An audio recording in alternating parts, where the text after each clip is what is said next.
Di cerita sebelumnya, anggota Shadow Raksaha dibantai habis oleh Feng Luo karena provokasi dari Jiang Han yang secara diam-diam mengadu domba mereka. Yang tersisa saat ini adalah Tuan Zi seorang diri. Tuan Zi yang sadar jika melarikan diri sekalipun akan tetap mati di tangan Feng Luo, dirinya segera bersujud di hadapan Pangeran Chou dan Feng Luo. Dia pun berjanji setia kepada tuan barunya. Sementara itu, Jiang Han yang menemui semua anggotanya, dirinya menceritakan tentang semua kejadian dan keadaan untuk saat ini. Terdapat sebuah rahasia besar yang ada pada barang-barang yang sedang diantar dan menjadi misi bagi mereka. Rahasia tentang makam Permaisuri Daxia, mantan kaisar terdahulu. Sementara banyak orang yang mengincar harta karun berharga di dalam makam tersebut, sebuah organisasi Shadow Raksaha malah berniat membangkitkan kembali Ratu Daxia. Di dalam kisahnya, Ratu Daxia pernah menguasai benua Tianwu dengan kekuatannya. Namun pada saat itu, kekasihnya sendiri mengkhianatinya dan berbalik menyerang dirinya. Pada saat itulah Ratu Daxia berada di dalam kondisi lemahnya. Pada saat peperangan, dia mendapatkan luka yang parah dan lalu mati di dalam peperangan. Akan tetapi, sampai saat ini tidak ada seorang pun yang mengetahui di mana letak posisi makamnya. Dan apesnya, Jiang Han dan timnya sedang mengantar sebuah harta jiwa yang diyakini terdapat informasi tentang makam Ratu Daxia di dalamnya. Oke, seperti biasa, sebelum memulai jangan lupa untuk subscribe terlebih dahulu bagi teman-teman yang belum subscribe. Like dan komen kalian juga merupakan bentuk dukungan bagi channel ini. Terima kasih bagi yang sudah mendukung channel ini dan semoga video kali ini dapat menghibur kalian semua.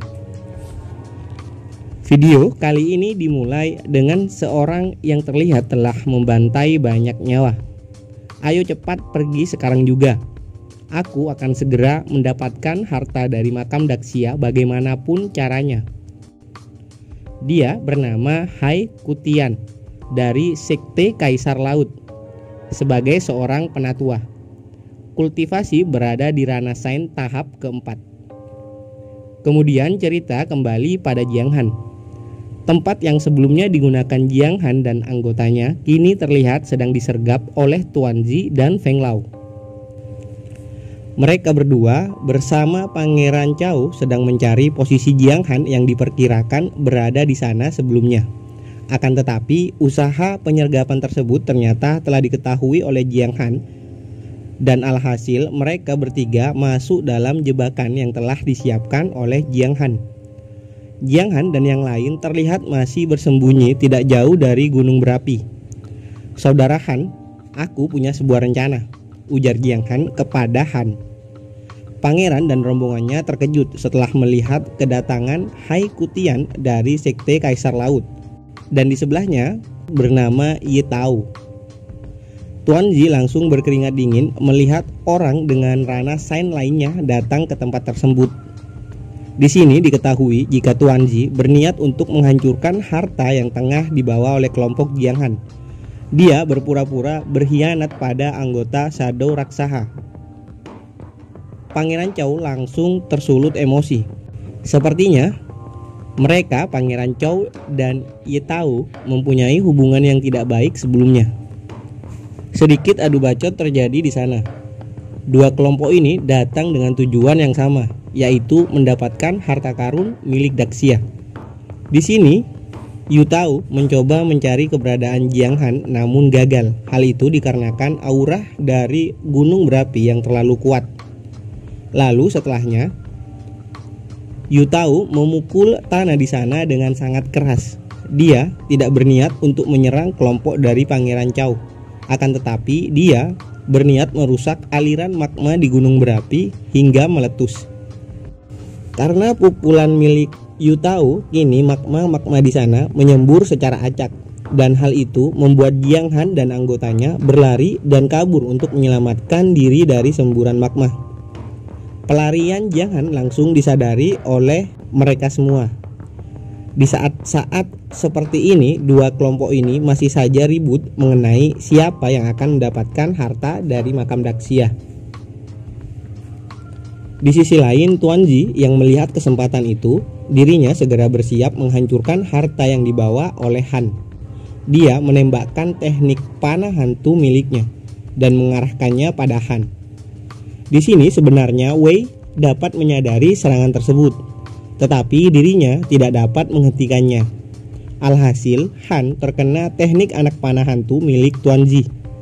Serangan tersebut terlihat sampai menembus tubuh Han dan menghancurkan harta yang disimpan oleh Han di dalam pakaiannya. Tuan Ji yang sudah pasrah dengan kematiannya terlihat tertawa bangga.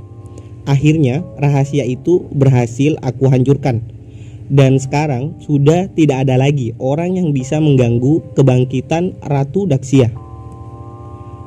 Berani-beraninya kau telah menipuku, teriak Feng Lao yang kesal mengetahui dirinya telah tertipu oleh Tuan Ji. Dengan posisi masih terjatuh dari ketinggian, Tuan Ji berkata, "Kemuliaan untuk Kaisar Wanita, Permaisuri Daxia."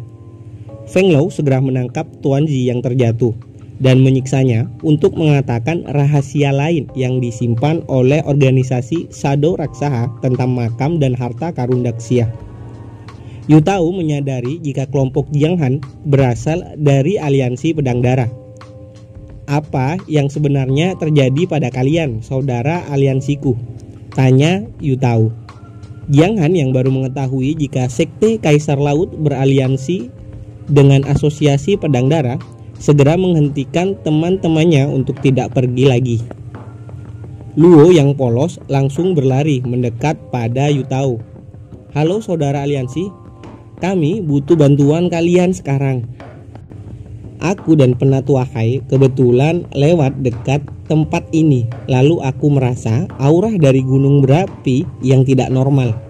Setelah kita berdua mencoba menyelidikinya, akhirnya aku menemukan seseorang yang sedang mencari sesuatu. Mungkinkah kalian yang sedang ditargetkan oleh orang itu?" Di sini Yu Tao berpura-pura dan menggunakan alasan tersebut untuk merebut harta jiwa yang sedang dibawa oleh Han. Luo malah mengatakan jika dirinya dan anggotanya sekarang sedang menjalankan suatu misi, dan orang-orang tadi, Pangeran Chao dan kelompoknya, menginginkan benda yang kami bawa untuk diantarkan kepada pemiliknya. Nah, jika begitu keadaannya, maka biarkan aku melihat benda apa yang sebenarnya menjadi misi dari kalian. Tunggu sebentar. Setelah kau meledakkan gunung berapi tadi, sekarang kau berpura-pura mengatakan kebetulan melewati tempat ini. Aktingmu benar-benar mengagumkan, ujar Feng Lao yang juga sudah ada di sana. Jadi apa yang di gunung berapi sebelumnya adalah ulahmu? Kalian sekte Kaisar Laut juga kesini untuk benda itu? Lalu dengan pergerakan yang sangat cepat, Yu Tao langsung menangkap Luo. Dengan sebuah teknik miliknya, kini Luo tidak dapat melakukan teknik andalannya yang bernama tren umum. Jiang Han berteriak mencoba menenangkan masalah. "Lepaskan Luo. Apakah kau mencoba memprovokasi peperangan dengan aliansi pedang darah? Sebenarnya apa maumu? Benda itu kini telah hancur dan rusak." "Hihihi, apanya yang rusak bocah? Tapi dengan ini aku tidak menyadari kerusakan pada benda yang berada padamu. Apakah kau masih akan berbohong padaku?" Sedikit penjelasan, benda tersebut adalah harta jiwa dari kota Luosan. Bisa disebut juga mutiara yin dan yang. Yang kuning bernama manik jantan dan yang merah bernama manik betina. Jika manik jantan rusak, maka manik betina juga akan rusak. Nah, dalam kasus ini, Jiang Han memegang manik betina yang terdapat sebuah rahasia makam Daxia di dalamnya, sedangkan Ye Tao memegang manik jantan. "Cepat serahkan manik betinanya padaku. Jangan sampai aku mengulanginya lagi." Tuan Ji yang baru mengetahui tentang hal itu merasa dirinya sudah gagal untuk menghancurkan rahasia makam Daxia. Pangeran Chao dan Feng Lao tersenyum mengetahui jika harta tersebut masihlah belum hancur. Aku tak mengira ternyata masih ada manik jantan. Aku sempat menduga bisa membodohi kalian semua lalu kabur melarikan diri dari tempat ini. Tetapi yang membuatku bimbang sekarang, ada 2 orang yang sedang menginginkan benda ini. Lalu, pada siapa aku harus memberikan manik betina ini? Ujar Jiang Han sembari mengeluarkan manik betina. Hei bocah, apa menurutmu aku sedang bernegosiasi denganmu? Aku tidak akan termakan oleh provokasi seperti itu, teriak dari Ye Tao. Lalu Feng Lao bersiap untuk menyerang Jiang Han. Saudara Hai, lebih baik kita bekerja sama terlebih dahulu. Habisi bocah sialan yang terlalu banyak omong ini. Kini 2 buah serangan dari Rana Sain sedang mengarah pada Jiang Han dan kelompoknya. Kemudian Jiang Han mengangkat manik betina. Hentikan semua ini. Biarkan aku pergi atau manik ini akan hancur dan menghilang tak tersisa. Lalu Jiang Han sedikit menjelaskan, ketika kalian semua membodohi orang bodoh seperti kita, aku sudah memberikan sedikit kekuatan jiwaku ke dalam manik betina. Jika terjadi masalah dengan koneksi kekuatan roh antara diriku dan manik betina, kekuatan roh yang kutanam di dalamnya akan menembus inti manik dan benda ini akan kehilangan kendali. Dan yang akan terjadi setelahnya, kalian semua akan melihat ledakan dari dalam manik betina. Bocah, apakah kau mencoba mengancamku? Lihat ini, temanmu masih berada di tanganku, ujar Ye Tao sembari memperkuat kendali kekuatannya. Dan itu membuat Luo kesakitan. Kekuatan yang sedang mengekangnya menguat. Tidak saudara Ye Tao, jangan membuatku takut begitu. Jantung milikku berdetak lebih kencang. Kekuatan jiwaku akan menjadi tidak stabil. Apa kau sengaja ingin merusak manik betina ini? Jadi apa yang kau inginkan? Tanya Ye Tao. Jiang Han menjawab, yang aku inginkan sebenarnya sangat sederhana. Aku dan teman-temanku hanya ingin tetap hidup dan pergi dengan aman dari tempat ini. Lalu Ye Tao membalas dengan mengatakan jika Sekte Kaisar Laut dan Aliansi Pedang Darah selalu bekerja sama sebelumnya dalam hal apapun. Jadi jika Jiang Han menyerahkan manik betina padanya, Ye Tao berjanji mengabulkan keinginan Jiang Han. Dia juga mengatakan akan mengantar Jiang Han dan semua anggotanya ke tempat Aliansi Pedang Darah. Sambil tersenyum, Jiang Han berujar, apa kau masih belum tahu dengan siapa sekarang kau berbicara? Tidak masuk akal seperti itu. Kemudian tindakan Jiang Han selanjutnya adalah memprovokasi Feng Lao. Senior Feng Lao, coba perhatikan magma yang berada di sekitarmu. Apakah Senior Feng tak merasakan alirannya sangat aneh? Jika aku benar menebaknya, Sekte Kaisar Laut sedang menyiapkan sesuatu dengan mencoba mengendalikan aliran magma di sekitar tempat ini. Feng Lao terkejut mengetahui hal itu. Dirinya baru menyadari jika aliran magma di tempat itu bergerak sangat aneh. Hei penatua Hai, apa yang sedang kau rencanakan dengan mengendalikan aliran magma-magma ini? Penatua Hai mencoba menenangkan Feng Lao agar tidak terpancing dengan provokasi dari Jiang Han. Akan tetapi Feng Lao menjadi sangat marah dan tidak mendengarkan saran dari penatua Hai. Ye Tao bergumam, bagaimana bisa kita semua terjebak dalam rencana bocah itu?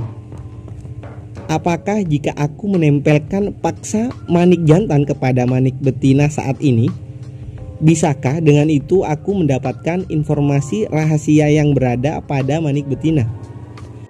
Pada saat mereka semua yang sedang memperebutkan manik betina termakan provokasi Jiang Han, diam-diam Jiang Han mencoba mereplika manik jantan.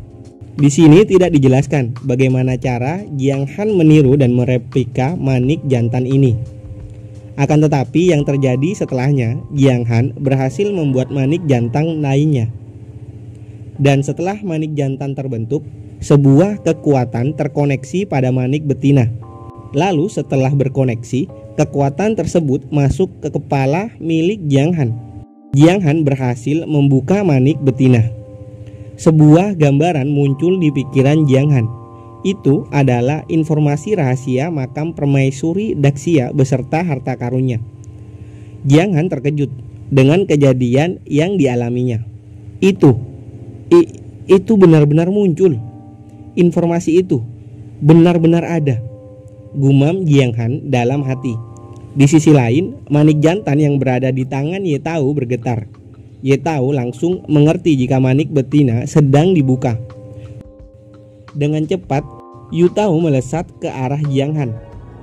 "Jangan coba-coba membodohiku. Informasi rahasia itu adalah milikku," teriak Ye Tao sembari menempelkan maniknya dengan manik Jiang Han. Setelah keduanya berhasil menempel, Ye Tao tidak merasakan apa-apa. Tidak ada satupun informasi yang masuk ke dalam pikirannya. Sambil tersenyum, Jiang Han berkata, "Jadi bagaimana? Apakah kau mendapatkan informasi rahasianya?" "Hah!" Ye Tao berteriak sekuat tenaga. Amarahnya meledak. Dirinya benar-benar marah pada Jiang Han. "Tidak peduli dari mana kau berasal, aku sudah tidak dapat menahannya lagi. Akan kubunuh kau sekarang." Ye Tao menyerang Jiang Han.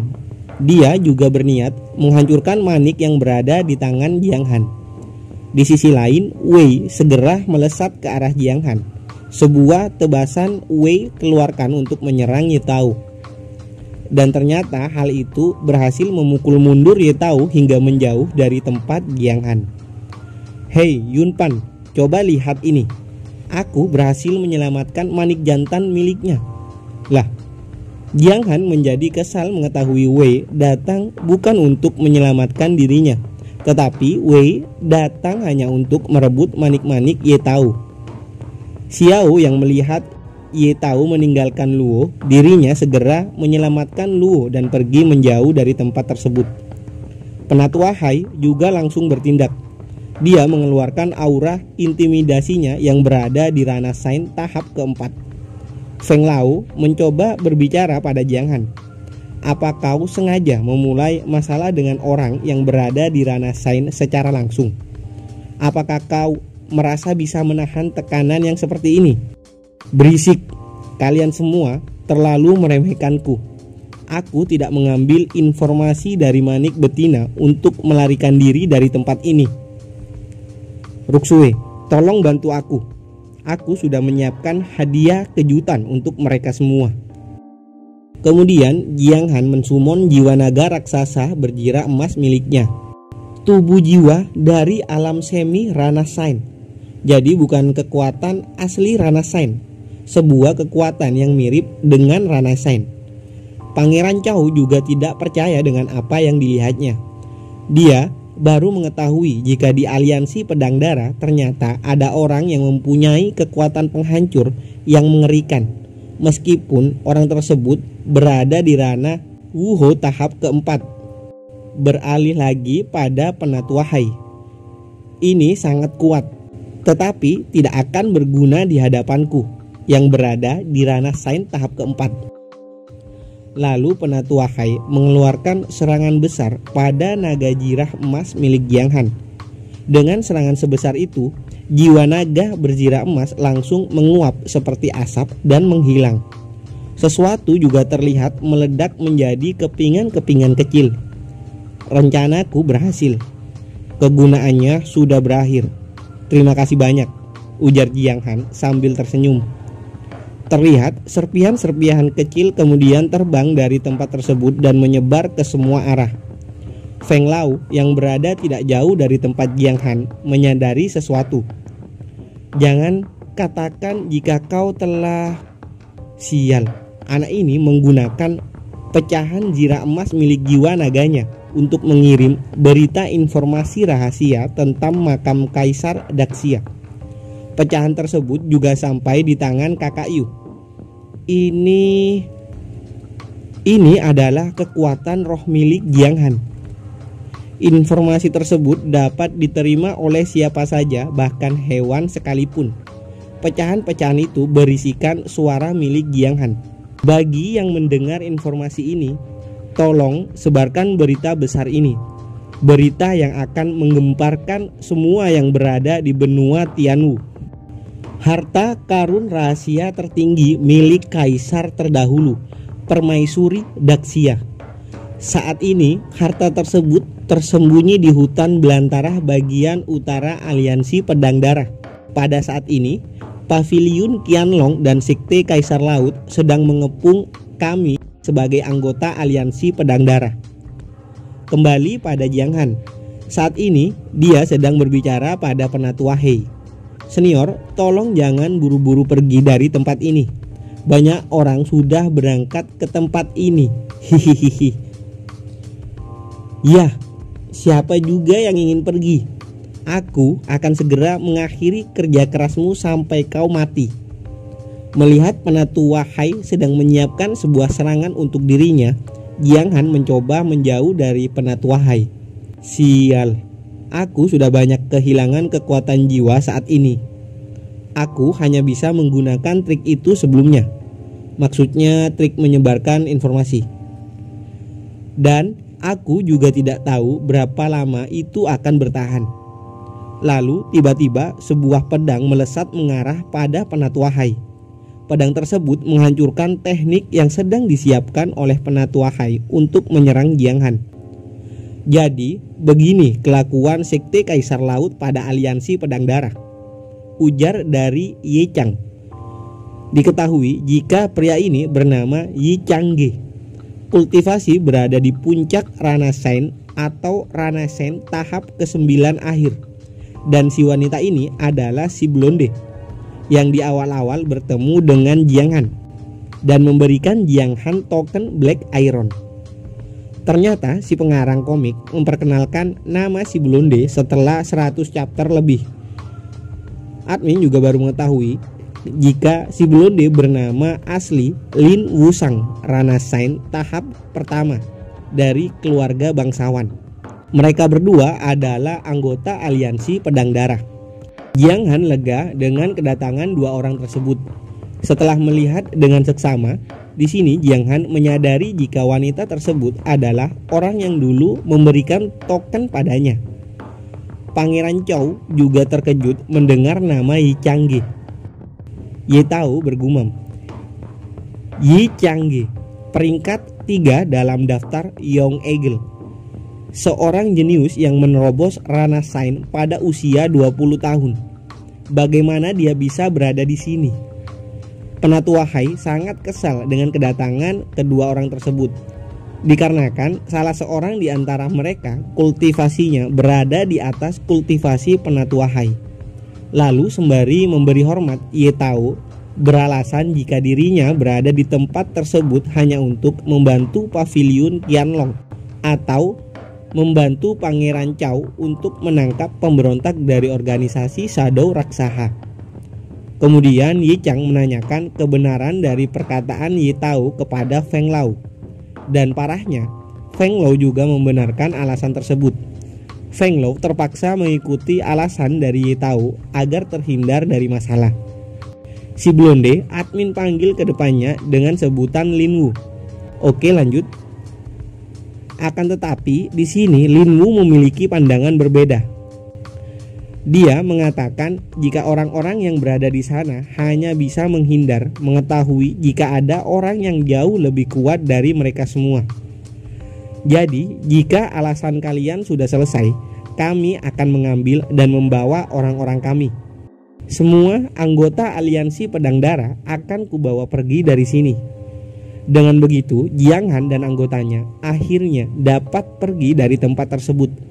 Dan untuk kedua orang ini hanya bisa mengiyakan permintaan Lin Wu tanpa bisa membantahnya.